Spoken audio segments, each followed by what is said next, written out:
Pois bem, minha gente amiga, o que é importante de ser colocado, não é? A partir do momento que a família da Vitória, não é, foi confirmado pela dona Rosana, que ameaças, confirmou inclusive ao vivo ontem nesse programa, que as ameaças estão acontecendo contra ela antes do sumiço da Vitória. Evidentemente que isso foi colocado no depoimento de hoje. Agora, ô Bernardo, quando o primeiro depoimento foi tomado, seja do pai, seja da dona Rosana, seja de qualquer outro parente, tudo era, na verdade, para descobrir o paradeiro da Vitória. Era um depoimento mais específico para tentar descobrir, para tentar encontrar a menina. A partir de agora, o depoimento já fica algo mais específico sobre quem teria a intenção de fazer isso com a menina ou então numa represália a qualquer um da família. Você tem impressão você já tem informação de quantas pessoas ligadas à família da Vitória já foram ouvidas só hoje, entre ontem e hoje aí na delegacia? Olha, Bate, entre ontem e hoje nós estivemos aqui acompanhando, eu acredito que em torno de umas 5 pessoas. Eu conversei agora há pouco com o André, um tio da Vitória, e até perguntei para ele, olha, os parentes estão sendo chamados novamente para prestar outros depoimentos, complementos agora nessa nova fase da investigação, depois que o corpo foi encontrado. Você tem algum problema com isso? Você se incomoda? Ele falou que de maneira nenhuma, ele está acompanhando essa investigação de perto desde o primeiro dia e até contou uma coisa curiosa. Ele acredita que o último carro em que a Vitória entrou quando ainda estava, junto à família, foi no carro dele, pois aquele dia em que ela desapareceu, ele deu carona para ela e para a filha dele, deixou as duas na escola e depois seguiu para o serviço. Então ele acredita até que o último carro em que ela entrou foi o dele. E ele acha até que devem sim ser apreendidos os celulares de todos, dos envolvidos mais próximos com a família, pessoas relacionadas, até vizinhos mesmo, moradores da região, pois ele acredita sim que pode ser alguém próximo do convívio familiar, do convívio de Vitória que esteja envolvido nesse crime. Não descarta nenhuma hipótese, Bate. Agora, o Bernardo, um outro detalhe importante, esses celulares da família que foram apreendidos até agora, me diga uma coisa, por favor, a polícia tenta descobrir, por meio desse celular, mensagens antigas que possam dar um indicativo do que estava prestes a acontecer com Vitória? Inclusive, imagino eu, esse celular onde a mãe da Vitória recebeu essas ameaças que eu tenho inclusive aqui em mãos, são ameaças pesadas, não é uma pessoa completamente sem caráter, porque se fossem ameaças feitas só a partir do momento que ela sumiu, que a menina sumiu, a gente vai, sem dúvida nenhuma, acreditar que alguma pessoa tentando se aproveitar da situação para tocar o terror. Mas se são ameaças feitas antes, inclusive, da Vitória desaparecer, aí sim precisa de uma seriedade ainda maior. Esse celular onde estariam as ameaças já está em poder da polícia?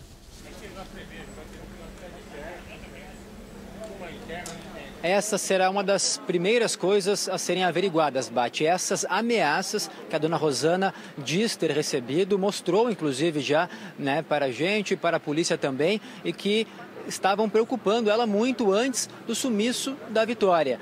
Então a polícia vai começar a investigar isso, de que números partiram essas mensagens, ligações talvez, e nos outros celulares tentar encontrar mensagens antigas mesmo, até recentes, próximo da data do desaparecimento, que possam indicar algum contato com a garota ou com alguém próximo, alguma pista. Isso que eles estão tentando encontrar.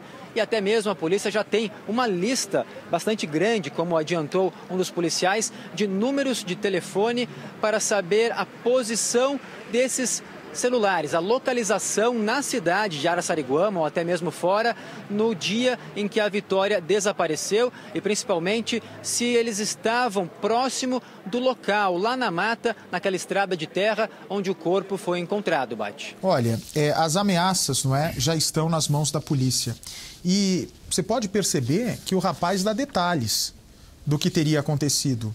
E é um número, o Percival, que vai ser analisado para a polícia. Agora, para uma pessoa dessa estar fazendo uma ameaça desse tipo, ele obviamente não fez um cadastro, não é? Celular, chip roubado, chip sem cadastro, enfim. A polícia, dessa maneira, Se for um chip, a polícia consegue puxar a exata localização da onde estava esse chip na hora em que a ameaça aconteceu, Percy? Sim, sem dúvida nenhuma. Até porque todas as ligações são indiretas, né? Você vê que o telefone da menina Vitória, o telefone dela, não estava funcionando, estava quebrado. Agora, aqui a gente observa um detalhe.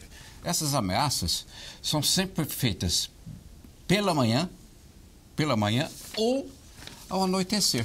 Sempre nesses horários, bem cedo e ao escurecer. Ou seja, sempre nesses dois horários. Possivelmente sempre. Uma pessoa que sempre nesses horários iria até um determinado local para utilizar esse celular. Ou seja, a pessoa sabe da forma que pode tentar burlar a investigação. O que, no caso, esse detalhe aí ajuda muito na investigação, porque são horários precisos, bem cedo, ou à noite. Desde sábado, não é, que ganhou força essa tese de vingança e de que poderia ter algum envolvimento com o seio familiar da Vitória. O que eu não consigo entender, e eu tenho certeza que o pessoal de casa também se pergunta da mesma coisa, não é? Se faz a mesma pergunta. Uma menina que foi morta e encontrada naquelas condições todas horríveis, não é? Um crime completamente brutal, um crime covarde, nem vamos entrar no mérito de como estava o corpo da Vitória quando foi encontrado. Um crime para ser arquitetado, planejado, motivado por vingança, motivado por ódio, ele não surge do dia para a noite. Ele não surge, geralmente, de uma semana para outra, de 2 semanas para cá, de 3 semanas para cá, de 1 mês para cá. É um ódio que vai sendo acumulado, um ódio que vai sendo armazenado, até que a pessoa que promete vingança, que quer se vingar, vai e comete esse crime. Ou seja, não é algo de hoje. Não é? Possivelmente essa vingança toda que acontece e termina na morte da Vitória é algo já passado.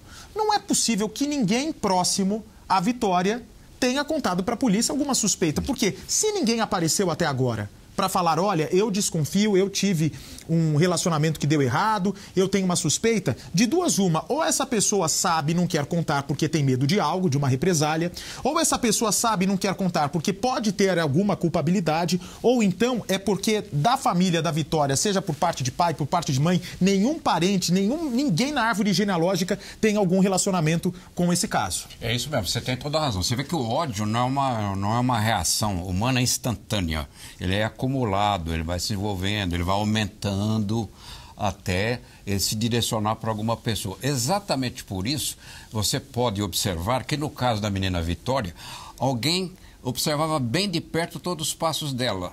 Porque não é possível que você saiba com exatidão que a menina Vitória fosse, num determinado dia, num determinado horário específico, patinar naquela quadra da escola. Sem que seja uma pessoa que já não estivesse... Alguém estava de olho nisso. Estava de olho nela, sem dúvida nenhuma. Até para passar essa informação. Por isso, o rastreamento dos telefones é da maior importância.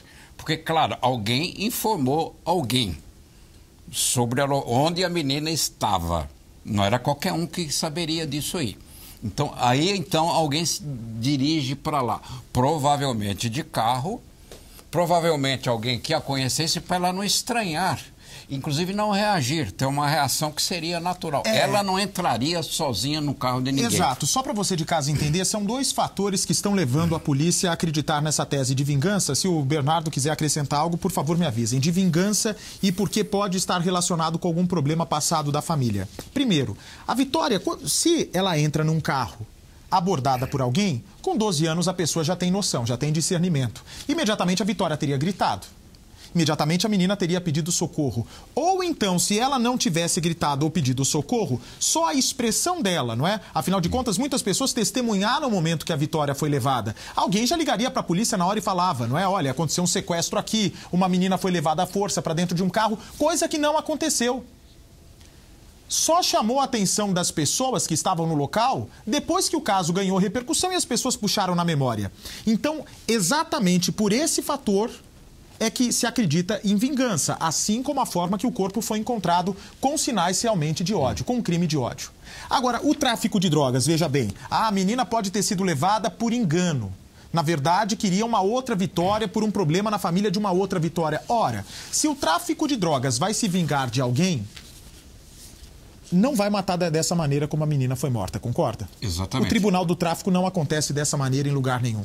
Com essa maneira sempre brutal, Mas geralmente a pessoa é morta a tiros, ou então no Rio de Janeiro, mais comum que a execução a tiros é a execução no chamado micro-ondas, que são pneus empilhados e eles colocam fogo, como foi morto o nosso saudoso Tim Lopes. Assim é o Tribunal do Tráfico no Rio de Janeiro e aqui em São Paulo é por meio de tiro. O que não aconteceu com a Vitória? Agora, algo que precisa ser muito levado em consideração. Algo que precisa ser muito levado em consideração.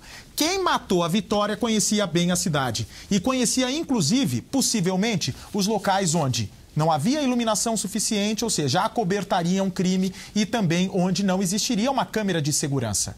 Porque são 300 horas de gravação que a polícia tem nas mãos. Isso desde sábado, desde domingo. Se tivesse encontrado alguma coisa muito relevante nessas imagens, possivelmente já teria sido divulgado até para que pessoas da área dessem mais informações sobre esse carro, sobre uma moto, sobre bicicleta, de qualquer maneira como essa menina foi levada. Agora, nessa linha de raciocínio, Bate, se o alvo era uma outra pessoa, uma outra menina, esse equívoco na hora de arrebatar a Vitória seria facilmente constatado pelas palavras dela, pela reação dela, pelas informações que ela prestava. Quer dizer, se fosse um engano, isso seria percebido rapidamente. Na hora. Mas, como ela entrou num carro sem reações, aí voltamos ao ponto que você desenvolveu o Ela sabia quem estava levando. Ela conhecia quem era. E esse alguém, você tem toda a razão, conhece muito bem aquele lugar, até porque, você veja bem, daquela estrada, onde sai uma trilha, se não fosse o catador de latinhas o cachorro vira-latas... Ninguém ia ter encontrado a Vitória, até porque o corpo estava coberto por uns gravetos, uns... Agora, e tem mais. Percy, daqui a pouco a gente continua conversando mais sobre esse caso, não é? Eu volto daqui a pouco com você. E tem mais. Imagina só, a pessoa que levou a Vitória, sem dúvida nenhuma, seduziu de alguma maneira para entrar naquele carro. Porque senão ela teria feito um escândalo. Com 12 anos de idade, uma pessoa estranha num carro estranho, ela com certeza teria feito um escândalo e não fez. E não fez. E se foi algo a mando do tráfico de drogas, possivelmente essa pessoa que foi incumbida de fazer a vingança contra a Vitória, mesmo sendo o alvo errado, conhecia a menina. Sem dúvida nenhuma conhecia a menina.